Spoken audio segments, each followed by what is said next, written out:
soak your nuts? Because nuts have anti-nutrients, so everything. I love the question. Deflated ball week, so it's kind of like, 12 years old here.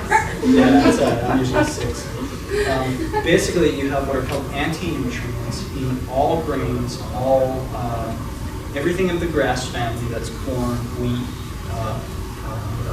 rice, all that stuff has the ability to lock its own nutrition. Here's another mystifying thing. Consider this, right?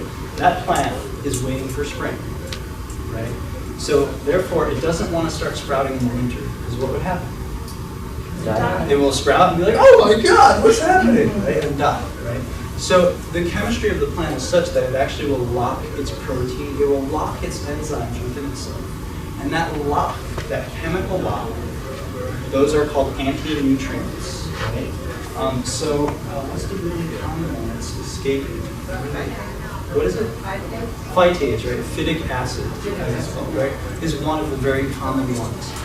And there are several other ones, but like beans, nuts, grains all have this phytic acid or phytic acid.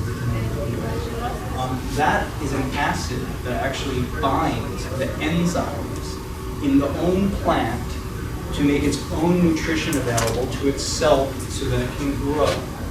So what you do is come along and you bring in spring. And you say, hey, it's springtime, little almonds, time to grow. And you pour water over it, and you actually make them unlock their nutrition. And they convert that acid into an enzyme. And so you see phytic acid turned into phytase, right? ASE is the enzyme.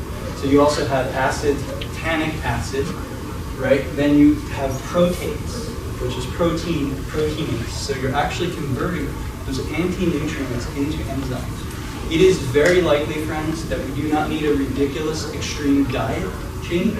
It's very likely we need to take those non-soaked foods out of our diet and we will all heal.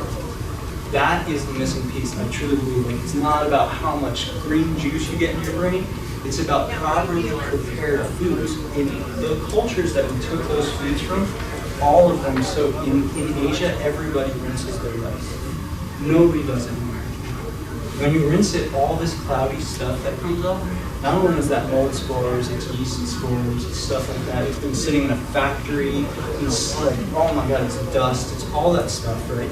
It's also anti-nutrients, and you'll see this white, cloudy stuff coming off of it. Has anyone seen that? Are you rinsing or soaking? Well, at least rinse. But what I recommend is the night before, consider all day tomorrow I'm going to eat almonds and mung beans.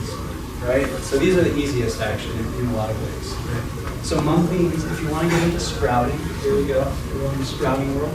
If you want to get into sprouting, start with mung beans. They're the quickest turnaround. Right? Chickpeas are the highest. Don't start with chickpeas. So all you have to do is consider, I want to eat mung beans. Maybe I'll do 2 cups of mung beans and 2 cups of rice for the whole family. Like beans and rice, right? Just measure them in, pour water over them, stir it around, leave it there overnight. And the next morning, you just come to your stuff, you strain that out, rinse it a bit, and then cook it. And you're reducing cook time. This is very important. Your survival skills, when you're dealing with wood fire, you don't want to put more wood, you know what I mean? You're actually reducing time. So brown rice, which would take 40 minutes to cook, takes about 15 minutes if you soak it overnight. Right? So you reduce cook time, but you also reduce conversion, which is incredibly important if you deal with reducing inflammation, right? So those things create inflammation in the diet. Again, nobody ate non-sourdough food, right, before 1920 or 30, right? It was all sourdough. What do we know about sourdough now? It actually eats gluten, right? That yeast eats gluten. So it doesn't mean you would have no gluten. It doesn't mean that a celiac patient can eat sourdough bread. It means that that celiac patient has now a heritage, a lineage of getting way more gluten than anyone ever would have because they would have properly prepared their food. Right? So the same is true for almonds. You soak the almonds. The next day, peel off the skins and eat them without the skins. The skins have tannic acid, which is a chemical within plants to stop protein absorption so that when a little rabbit comes and it eats that, it eventually gets to the point where it's like, oh, okay, I think I've had enough. Because it would actually inhibit protein absorption, which is a way that the plant speaks to you. It says, hey, stop doing this. You're going to eat too much and you're not going to feel good.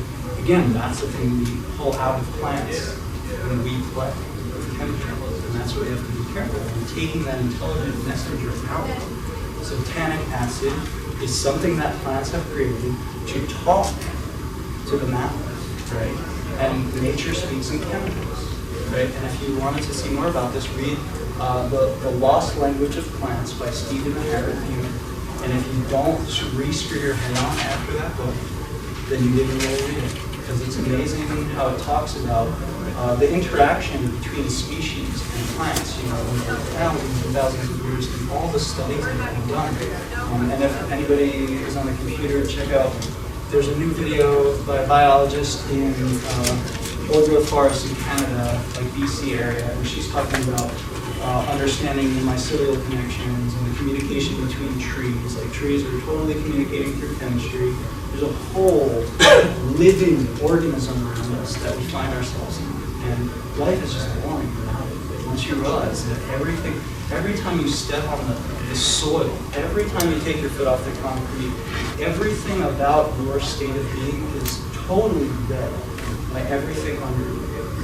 You know, that's a very different way of living. And that would make us change our consumption practices quite a bit if we realize that, wow, everything, even stepping on the ground has an effect.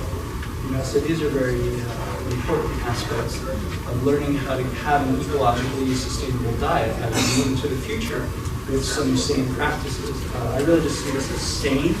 I'll keep repeating that word. It's just that what we got into is not sane. It was economically viable, but that doesn't mean sane. So now I invite you all to a paradigm of sanity, where children can actually eat something that still grows on the planet, right? That's not such a hard idea. Does anyone have any more? Yeah. I have a question about the almond. You know, you soak the almond, you've taken the skin off, you're eating it. Sounds very good to me. Yeah. What happens when you roast it? What does that do? You kill the enzymes, that's known, right? We get that idea from the raw food kind of world, which is a valid chemical understanding. So we destroy the enzymes, but we also don't get a living food. So that food has been considered, it's parched in a way. So it's actually been dehydrated. So when it goes into your body, the first thing it's still going to be thinking is, I am cellular tissue and I need water. I need water, water, water, water, water. So you eat all those roasted nuts and then you find yourself constipated. And you're like, man, what's going on here, right? So the plant or the seed or the nut, even if it's been roasted, broken up, processed, it still has a biological drive to suck up water, to become a sprout, to become a tree. That's its biological function.